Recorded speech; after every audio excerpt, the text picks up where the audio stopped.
So Seth, great qualifying. How do you feel like the races went for you? Okay. Obviously not as good as qualifying, but 8.5 on the day, I think, for 7th. So not stoked with it, but somewhere to start. And I haven't done many outdoor races, so I just got to get some time and build on the speed. The speed of those top 3-4 guys are a little bit higher than mine right now. Well, I think I have the speed. I just need to do it for longer in the motos. So just keep working on stuff and just stay in it.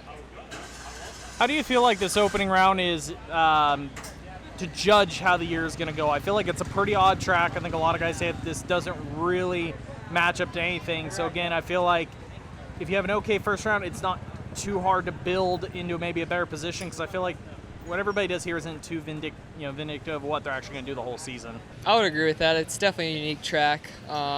Even though I ride here quite often, on Pro Day it's a lot different. It's deeper, and obviously they changed it a little bit for Pro Day. So I think I'm excited to go to some new tracks this year. I haven't been to Hangtown, so next weekend will be my first time there, and just learn the new tracks. I think some of these tracks will suit my style a little bit better than here, maybe. So we'll have to see. And I like the East Coast tracks a little bit more, where I grew up. What do you think? So last year they kind of started doing this. I know they're leaning more this way with track prep this year. Is they're not going as deep. The past we've had tracks, they were literally ripped so deep that once you're in a rut, you're in it for 4 or 5 sections. I know they're leaning towards trying to keep them a little less deep, keep them where you guys can move around a little bit. Does it suit your style? What do you think of kind of the prep at the Nationals last 2 years?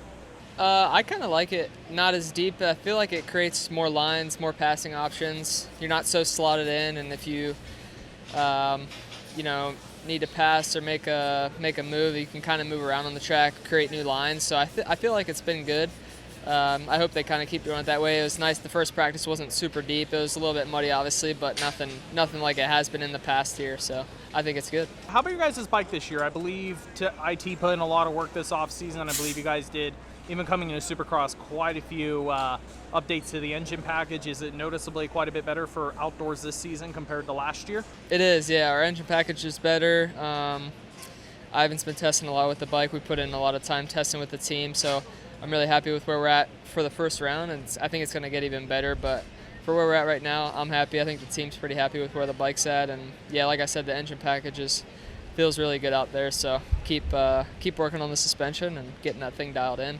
Last one, is it nice to finally have a truck full of teammates again this year? I feel like at certain points this year it's been a little on the empty side over here, but I mean, you're down one guy, but still pretty full. Yeah, absolutely. Yeah, it's nice to have all the guys out here healthy, and that's what we want. So happy to be all around all my teammates, and it's fun. So for a guy I know that hasn't really gotten to do any 30s coming in this weekend, you hung in there pretty freaking good, but I can't imagine that you're feeling 100% at the moment. No, to be honest, I feel terrible right now.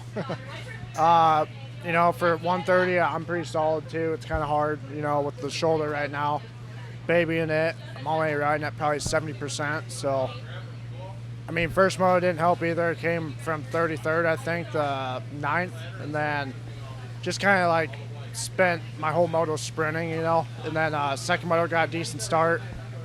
Ran up there in the top 10 for a bit. I think I was in 7th, and then battled those guys. And I think 20 minutes in, I just faded. Just wasn't really in it with them, and had to tank back to like 11th or 12th, and yeah, that was it. Even with a tough run like that, even though you said you're only riding at 60 or 70%, as you look solid on the 450. Can you at least take away some positives? At least you're getting to race it. Is that at least keep you motivated for the rest of the season? Yeah, just being on the 450, it's nice to, have that extra power, carry me around, save a little bit of energy. At the same time, once you get tired, it definitely wears you out faster. So it's got pluses and negatives, but, starts, even for only doing 12 starts, I feel a lot better and comfortable in my starts on the bike, and my speed's definitely right there. Just get healthy round 3 or 4, and I think we should be good.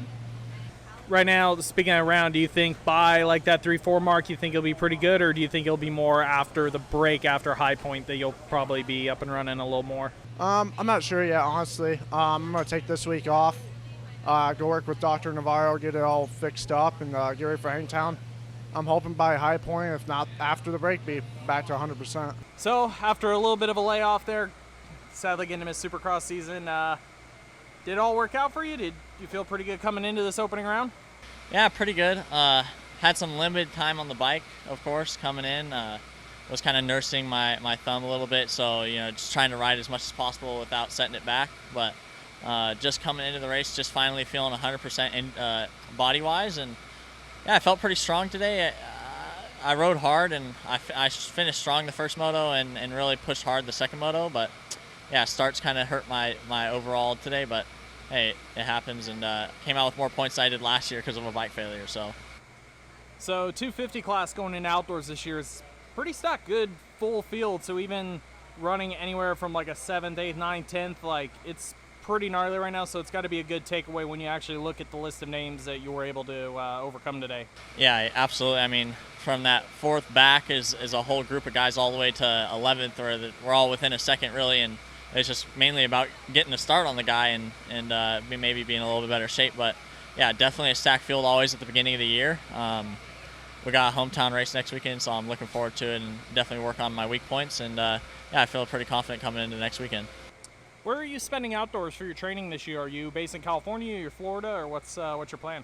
Just for this first 3 rounds, I'll be here in Cali, and I'll based out of here, and then we'll head back to Baker's Factory after Thunder Valley, and I'll be based there for the rest of the year until, of course, the last round back here at Paula. How's the new bike comparing outdoors compared to Supercross? Do you like it better outdoors than you did indoors, or how do you feel about it? I didn't get a lot of time on indoors due to injury, but yeah, it seems to be working pretty good for outdoors right now. Had to do a little bit of last-minute testing, but I think we got it in a pretty good spot. I feel pretty solid and kind of know what it's going to do. So I'm not sure if it's about the same, maybe a little better, a little more planted this year. I like it. It's working good, and yeah, it was good.